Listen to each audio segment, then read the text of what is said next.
नमस्ते नेपाल अनलाइन स्कुलमा यहाँहरूलाई स्वागत छ। आज हामी एज को एक्सरसाइज गर्दैछौँ। हामीले यसको ग्रामेटिकल भिडियो गरिसकेका छौँ जसमा हामीले एज को युज के हो त, कस्तो बेला आउँछ भन्ने कुरा गरेका छौँ है। ल अब एज भनेको फर्स्टमा त के छ, means at the same time, यही नै दिएको छ। हेरौँ त फर्स्टमा के भनेको रहेछ। In this exercise as means at the same time. जब दुईटा कुरा एकैचोटि हुन्छ हामीले एज को प्रयोग गर्न सक्छौँ। Use as to join sentences from boxes. एजले दुईटा बक्समा दिएको छ, त्यसलाई चाहिँ जोड्नु पर्यो। ठिक छ, अब हामी गरौँ। वानमा हेरौँ त। We all waved good bye to Liz as she drove away. हामीले वेभ पनि गऱ्यौँ, उसले सी ड्रोभ अवे पनि भनेको एउटै टाइममा कुरा भएको छ। Two I listened. अब यतापट्टि हेरौँ त। She told me her story. अब मैले सुन्ने काम पनि भइरहेको छ, उसले भन्ने काम पनि भइरहेको छ। एट द सेम टाइम, दुईटा कुरा भयो at the same time. I listened as she told me her story. 3 I burned myself. अब त्यसपछि के त, कुन बेला? I was taking a hot dish out of the oven. I burned myself as I was taking भन्यो अगाडि, my bad है। I was taking के त, a hot dish out of the oven. यहाँनिर हेरौँ त, एउटा मैले आफूलाई पोल्ने काम गरेँ, आई बर्न्ड माइसेल्फ। कुन बेला त? जब मैले ओभनबाट हट डिस निकाल्दै थिएँ। दुईटा काम सँगै भएको छ नि त, so as. 4 the spectators cheered के त भन्दाखेरि जब two teams came on to the field. स्पेक्टेटरले चियर गर्नुपर्ने एउटै टाइममा र फुटबलर अथवा मैले फुटबलकै सम्झेँ है त, अथवा दुईटा टिम फिल्डमा आउने पनि सेम बेला हो भनेपछि as at the same time हाम्रो टपिकमै भनिएको छ। As means at the same time. The spectators cheered as the two teams came onto the field. The spectators cheered as the two teams came onto the field. 5 A dog ran out in front of the car. कहिले त? We were driving along the road. A dog ran out in front of the car as we were driving along the road. हेरौँ त एकचोटि। A dog ran out in front of the car as we were driving along the road. ठिक छ, यसमा के भनियो त? As भनेको एट द सेम टाइम हो भनेर बुझ्यो। अब तलकै हेरौँ त के भनेको छ। In this exercise as means because. अब एजको मिनिङ चेन्ज भएर के भयो? बिकज भयो। Join sentences from the boxes beginning with as. फर्स्टमा एज लगाएर सुरु गर्नु पर्यो र एजको मिनिङ के हुने भयो? बिकज हुने भयो। ठिक छ। 1 आई वाज हङ्ग्री। अब यतापट्टि I decided to find somewhere to eat. As I was hungry I decided to find somewhere to eat. 2 today is a public holiday भनेर छ। अब यतापट्टि all government offices are shut. अब गरौँ त। As today is a public holiday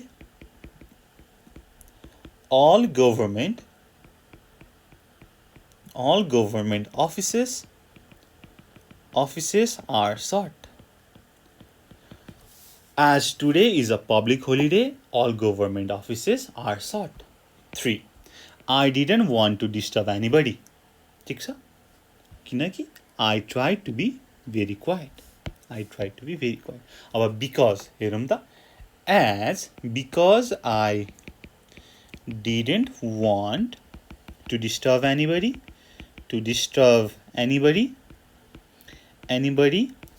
I tried to be very quiet. हेर्नुस् त माथि के भनेर बुझिएको थियो त एट द सेम टाइम जब दुईटा कुरा एउटै समयमा हुन्छ तब एट द सेम टाइम तब एज को प्रयोग गर्यो तर तल बिकज किन भन्ने कुरामा एज को प्रयोग गर्यो 4 I can't go to the concert भनेपछि I can't go to the concert अनि यतापट्टि you can have my ticket as because I can't go to the concert म कन्सर्टमा जान नपाएको कारणले तिमी मेरो टिकट लिन सक्छौ You can have my ticket You can have my ticket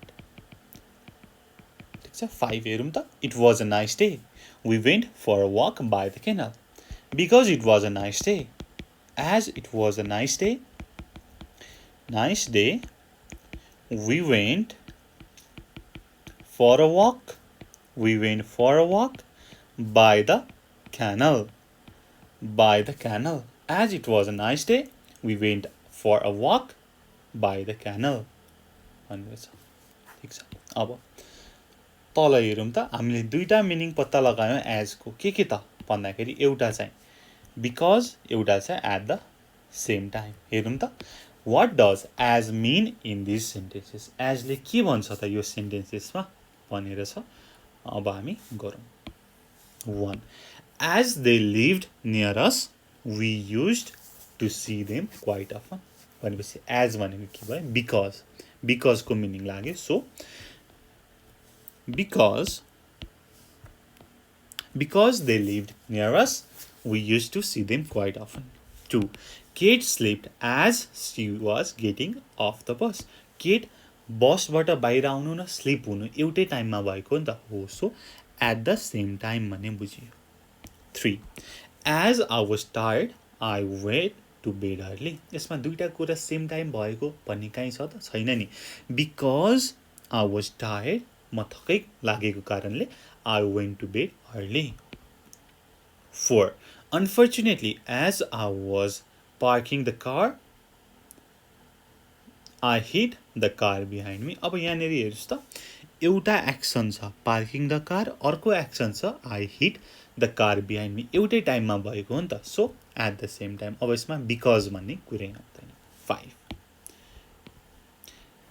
As we climbed the hill we got more and more tired भनेको because we climbed the hill हो त हैन नि अब यसमा as we climbed the hill climb गर्नु एउटा action tired हुनु एउटा एक्सन त्यही नै बेला सो हामीले यसको मिनिङ पनि एट द सेम टाइम अब 6 हेरौँ त के भनेको छ We decided to go out to eat as we had no food at home.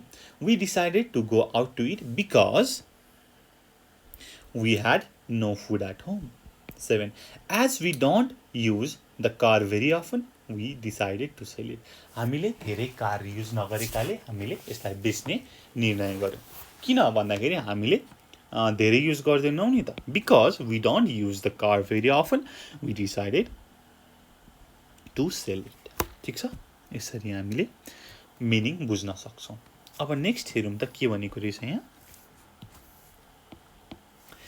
In some of these sentences as is correct as ठीक छ तर कुनैमा छैन हामीले करेक्टलाई करेक्ट भनेर लेख्नु पर्यो इनकरेक्टलाई हामीले सच्याउनु पर्यो है 1 Julia got married as she was 22 हुन्छ र अब हाम्रो as को दुईटा मिनिङ छ के त एट द सेम टाइम एउटा र अर्को भनेको बिकज यहाँनेरि दुईटा केही मिल्छ त मिल्दैन नि सो when she was 22 र when ले के भन्छ एउटा एक्सन पछि अर्को एक्सन हुन्छ भन्ने कुरा पनि गरेका थियौं हामीले उतापट्टि 2 मा हेरौं त as the day went on the weather got worse ठीक छ अनि हामीले के पनि भनेको थियौं त at the same time for longer period को कुरा पनि गरेका थियौं हैन त्यही भएर हामीले अनि यसकै एक्जाम्पल उता गरेका छौँ ग्रामेटिकल भिडियोमा, त्यो हेर्न नबिर्सिनु होला। He drop the glass as he was taking it out of the cupboard. उसले कपबोर्डबाट झिक्दा झिक्दै खसाल्यो भनेको एट द सेम टाइमको कुरा छ नि त। हो, यो ठिक छ। 4 I lost my phone as I was in London. जब म लन्डनमा थिएँ तब मैले फोन हराएँ। I lost my phone when I was in London. When I was in London. 5 as I left school I didn't know what to do. जब मैले school छोडेँ, अब यसमा बिकजको मिनिङ लाग्थ्यो त, because I left school I didn't know what to do, अथवा at the same time भन्ने केही कुरा लाग्दैन। अब यसमा वेन आई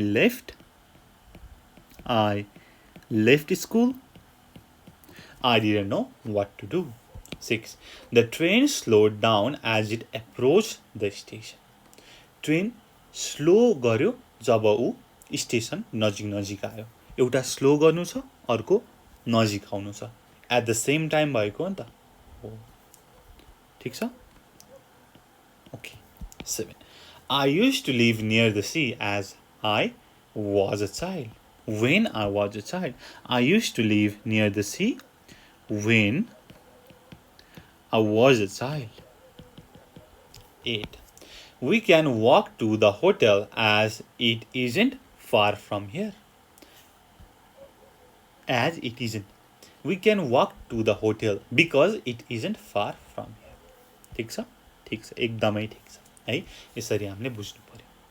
नेक्स्ट हेरौँ त, use your own ideas to complete this sentences भनेर छ। अब आफ्नै आइडिया युज गरेर यो सेन्टेन्सहरू कम्प्लिट गर्नु पर्यो। 1 just as the sat down the door bell rang. हामीले जस्ट एजको पनि कुरा गरेका थियौँ। जस्ट एज भनेको के त, at that moment, at that very moment, जब मैले बसेँ तब चाहिँ डोरबेल बज्यो होइन। जब ठ्याक्कै बसेँ डोरबेल ठ्याक्कै बज्यो। Just as a sat down the door bell rang. 2 हेरौँ त, I saw you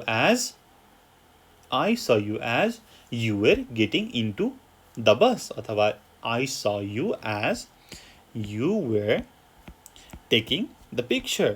You were getting ready to go out. You were getting into your car. यो चाहिँ आफ्नै वर्डमा तपाईले जे पनि लेख्न सक्नुहुन्छ। 3 It started to rain just as we started playing tennis.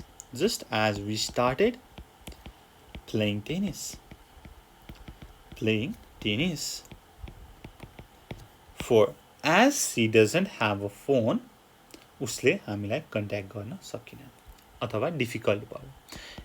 As she doesn't have a phone, यानी चाहिँ because she doesn't have a phone, it's quite difficult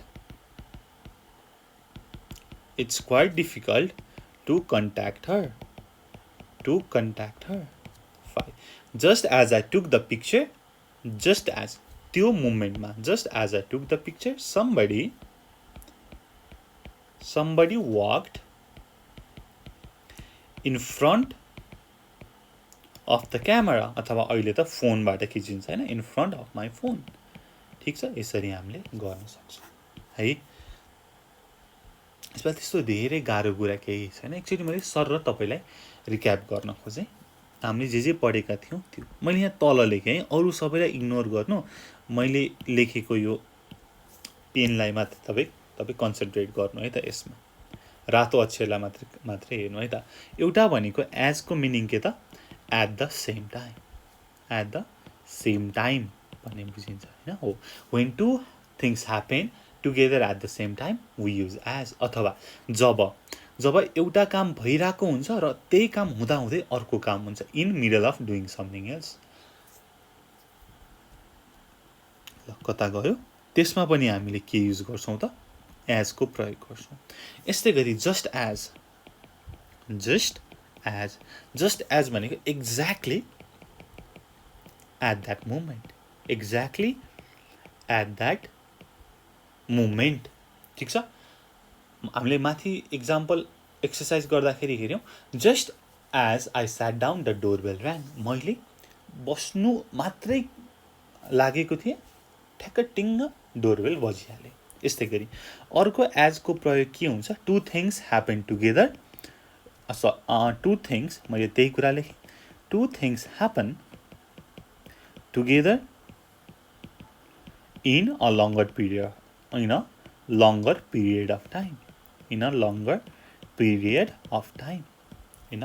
period of time ठिक छ हो अनि अर्को भनेको एजको मिनिङ बिकज हुन्छ है एजले नै कति दुःख दिएको ओके एजको मिनिङ बिकज हुन्छ as I was hungry I decided to find some way to it होइन because I was hungry I decided to find some way to it हो यसरी हामीले गर्न सक्छौँ ठिक छ ल हामीले एजको एक्सर्साइज पनि गऱ्यौँ है यसरी अब तपाईँलाई केही समस्या छ केही प्रब्लम छ भनेदेखि कमेन्ट गर्न सक्नुहुन्छ माथि अथवा तल डिस्क्रिप्सनमा दिएको फोन नम्बरमा फोन पनि गरेर हामीलाई भन्न सक्नुहुनेछ त्यति भन्दै यो भिडियो यहीँ टुङ्गाउन चाहन्छु thank you so much for watching until next time goodbye see you on next video जय चन्द्र सूर्य पिस